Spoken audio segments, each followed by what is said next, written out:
This isn't really the update that I wanted to share, but when you're watching this video, I'll probably be going into the hospital. I am being induced.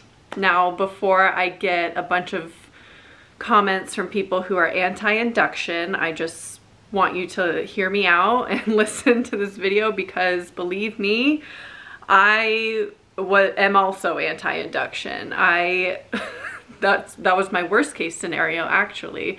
And I, had this preconceived notion about induction and never thought in a million years or planned for me to go through that. I thought I would refuse if they ever brought it up. But things have transpired, and now here we are, and I'm being induced at 37 weeks. So it all started back when, I don't even know when my first reading was, high blood pressure. I had a point in time in my pregnancy where my blood pressure just started being high, and it has only gradually gotten higher. And obviously the concept of induction and having a baby 3 weeks before I was ready to doesn't help my blood pressure. And so my readings at home have been high as well, and that didn't used to be the case. So I think it started after 20 weeks. I got some high readings and I blamed it on anxiety. They weren't that high.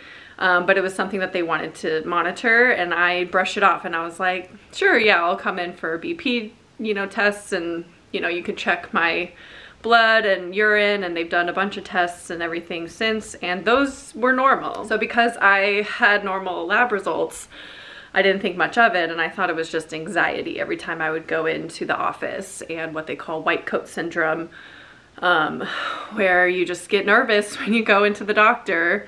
And it's not that I ever felt like I didn't want to be there, but it for some reason would spike when I would go into the office. And then throughout all of October, I had normal blood pressure readings at home. I bought a, heart rate monitor to do at-home readings like they told me to, so I could monitor it at home. So then it gets a little bit high.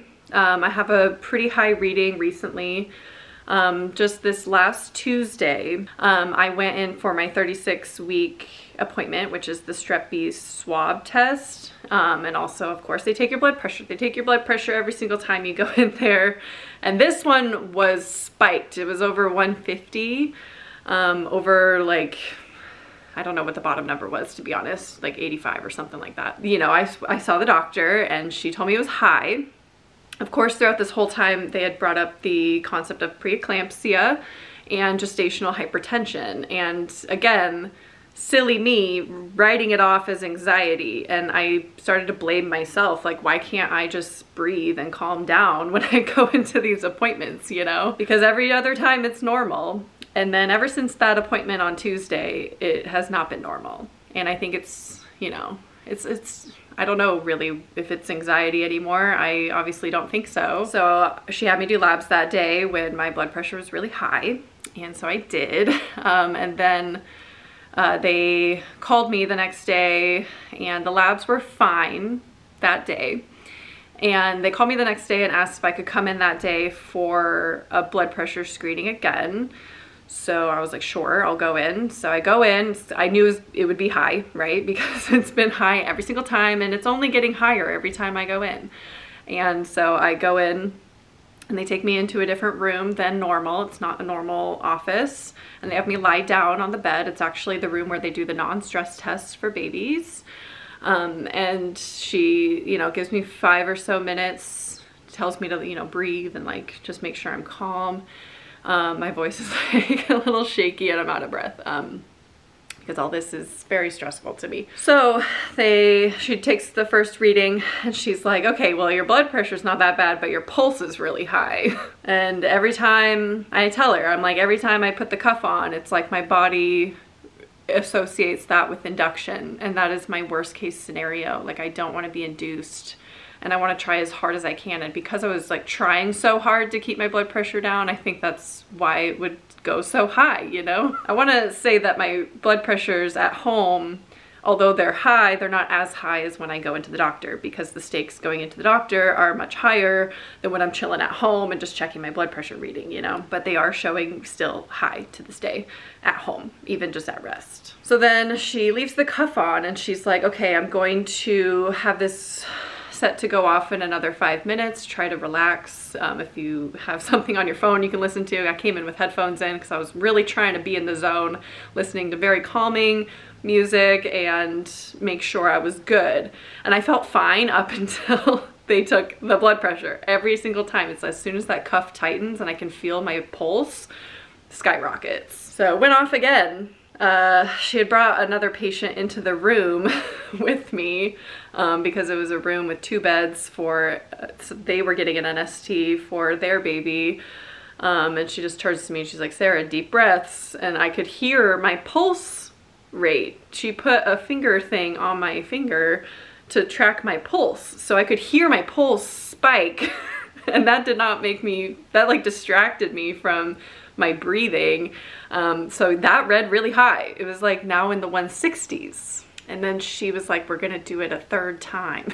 And I'm like, lady, it's just gonna be high. Like, I don't know what to tell. It's just, I can't get it under control. And then that's when I kind of realized, like, even if it is anxiety causing all of this, I can't get it under control at all. And if they're saying anxiety can spike it this high, that it can still impact my body, my placenta, and my baby. So the doctor comes in after my 3rd reading, being high in the 160s. It only got higher every time they took it, so obviously it was not relaxed, even though I felt relaxed in the chair. The bed was comfortable.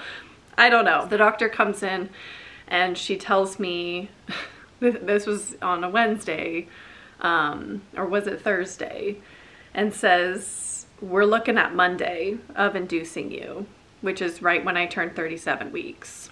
And my heart drops and I obviously tell her that it's not what I want to do.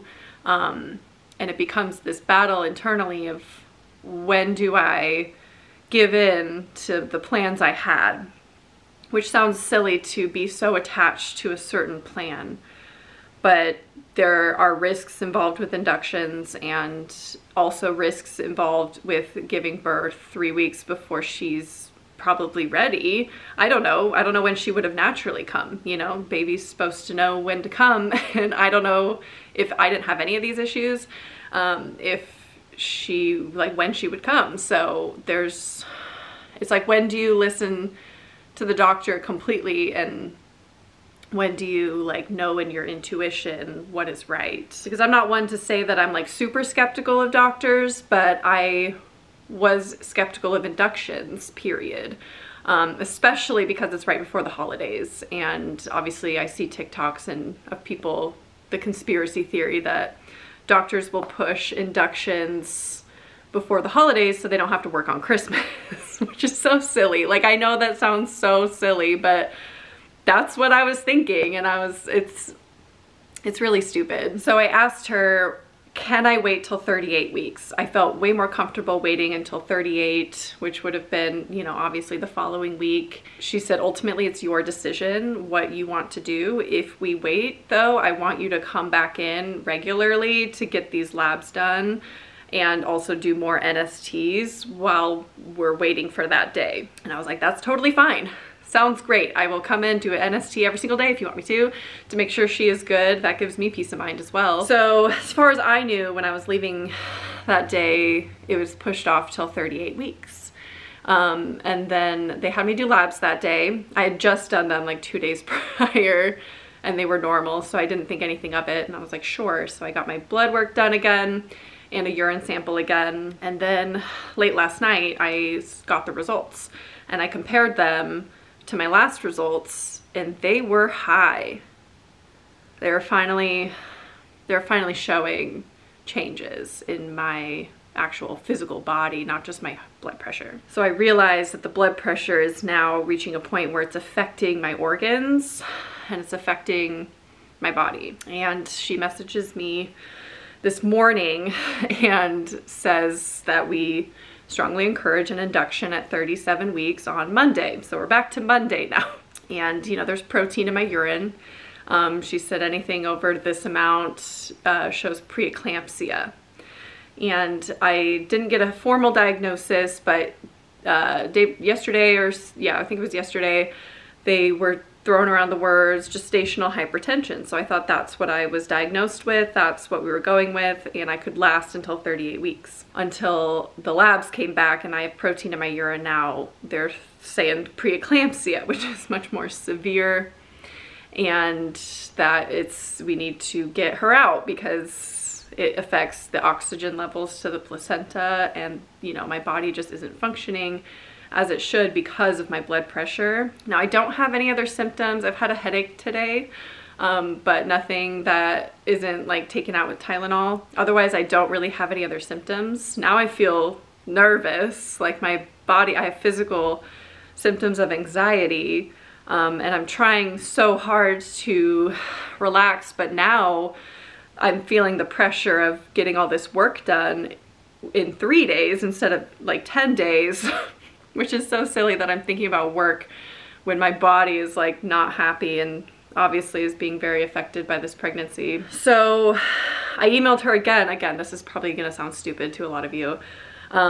If, you know, what are the risks, first of all, of giving birth at 37 weeks? I wanna know what I'm looking at. Like, is there a risk that she would be, you know, going to the NICU at all, or I don't know. I never thought I would give birth early, so I didn't do any research really into inductions. Now I know like 38 weeks about is full term, so I think it's close enough that she'll be fine. Babies are born much, much earlier and end up being fine, so I feel safe that my baby will be okay. But I've just always been so anti-induction, and I cannot believe that that's what's happening. So I emailed her asking if I could go till Wednesday.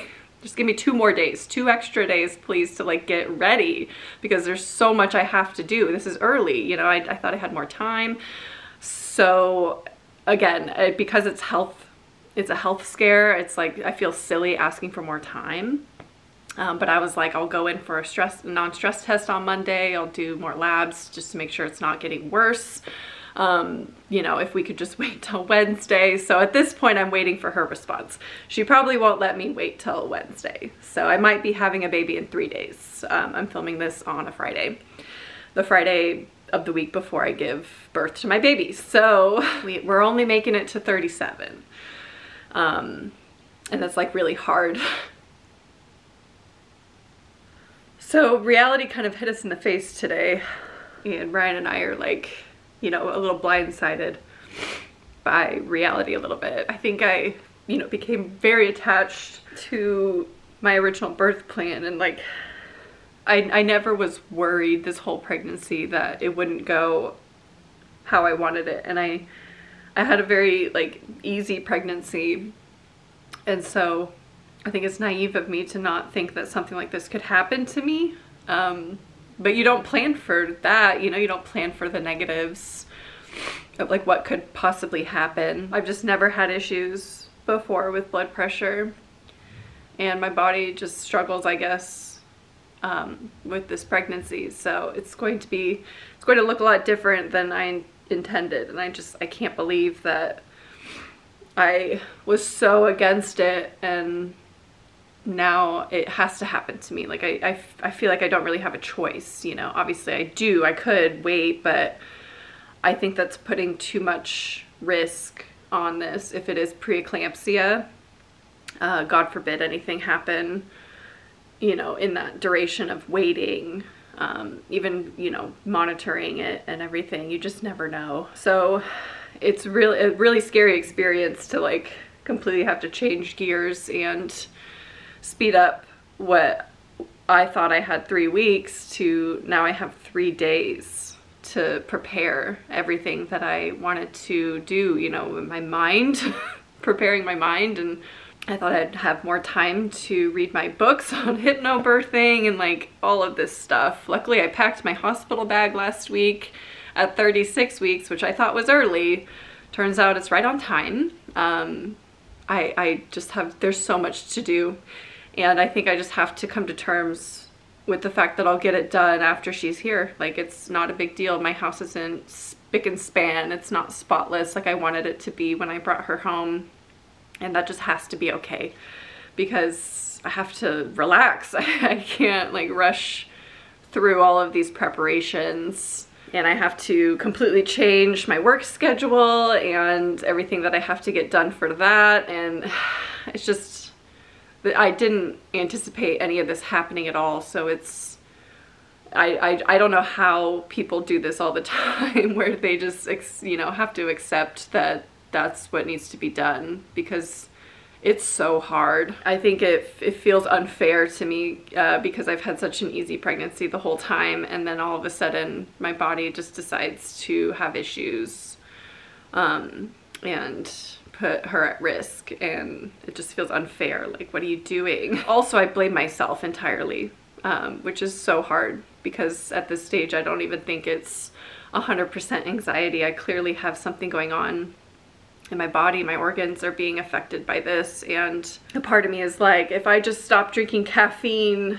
completely, and if I exercised more, or if I did more meditating and I could get my anxiety under control, could I have changed the outcome of this? Like, I didn't realize that maybe I should have changed those behaviors earlier on. And sometimes things just happen that's not our fault in pregnancy, but I can't help but blame myself that it's my fault that I can't control my anxiety like that, and, you know, learn techniques to fix it. And also, this puts a strain on me in the future. Like, this is going to affect me, you know, beyond the pregnancy. This is something that puts me more at risk at hypertension, you know, later in life, and also in succeeding pregnancies, or, you know, my future pregnancies, which I'll already probably, my next one will be geriatric pregnancy, and then plus I had a previous pregnancy with preeclampsia, so that's just going to put me at a high-risk pregnancy already. So am I ever going to get my dream birth, my dream labor scenario, where I get to labor at home and like just make it really peaceful and spiritual? And I don't think I'll ever experience that. It's just really hard to come to terms with that idea that it's not going to look like how I wanted it to, and it may never look like how I wanted it to. Like, I may never experience that. That doesn't mean I'm not going to make the most of the experience, whatever it may be, with an induction. You know, I'm going to try my best and do a lot of research and, you know, fill my brain with positive induction stories, but obviously this is my worst case scenario I could have imagined for myself, because I know inductions tend to lead to more medical interventions and medicated births, of course, because it's a little bit more intense, and I just don't think I can personally handle unmedicated birth through an induction, so that's really disappointing. And then I'm nervous that my hypertension or preeclampsia, whichever one they decide to diagnose me with, is going to affect the actual labor and birth as well, because if it spikes so high while I'm laboring, I just have a feeling they're going to want to do an emergency C-section, and that's like literally my worst case scenario of like induction, epidural, C-section. Like that's all things I did not want at all. I just have to learn to put my hands up and be like, whatever happens is what's going to happen, you know? It's very, very disappointing. But at the end of the day, it's like this happens, and I'm just so grateful to have even, you know, been given the opportunity to experience this and like be pregnant. I'm definitely struggling a lot with the fact that I won't be pregnant anymore, and that she will no longer be safe inside me, you know, that she's going to be out in the real world. And I've loved pregnancy so much this whole time, and I just to think about how I thought I had more time to like enjoy this experience and her kicking, and now I have so much less time. I'm trying to focus on like the silver linings to all of this, you know, that I get to meet her so soon. Like, gosh, you know, just because this isn't the plan that I originally had doesn't mean that I can't make the most of it and find the good in it, as well as like how soon I actually get to meet her, you know, my life is gonna be so different and look so different. I think that's one of the reasons I'm struggling. It's just, it's like so much is going to be different in a matter of three to 5 days. Like this is not the timeline I had anticipated. Clearly, if you saw the state of my house right now, it's not what I expected. And she's coming before Christmas. I'm not gonna be able to really celebrate Christmas, which is fine, you know. I do get to have champagne on New Year's, and I did not think originally I was going to be able to do that. So see, silver linings. I'm trying to be positive here. So at this stage, I'm not sure if the induction is going to take place on Monday or they'll let me wait until Wednesday, but whenever you're watching this is when probably I'm at the hospital, or at least I'll post this on Monday. With an update in the caption as far as if it's happening on Monday or Wednesday. Obviously, I'm scared going into this, but I'm trying to reframe my mindset and know that whatever is going to happen is going to happen, and it's going to be 100% worth it once she's here and I'm home with her and safe and happy, because I probably won't care about how she was born once she's here and she's like put on my chest, you know, and I get to hold her. I probably will not care at all about what happened prior to that.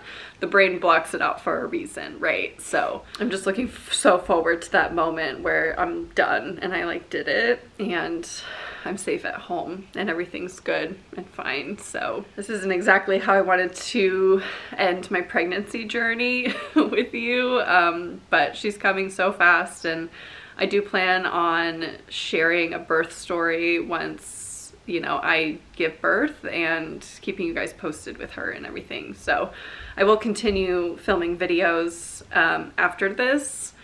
Obviously this isn't the ideal scenario for me, but also please do not comment anything negative about inductions, because I probably won't read the comments to this until after I'm done, because I don't think I could handle negativity right now of surrounding this, because I've already filled my brain so much with negativity around inductions that it scares me. So I don't need any more of that. I was very anti-induction as well. This is not an elective induction. This is a medically necessary induction, unfortunately, which I never anticipated. But yeah, just positivity, please, in the comments, and I will, of course, update you guys as I go. So thank you for watching this pregnancy journey with me and being so supportive along the way. And yeah, I will talk to you guys soon.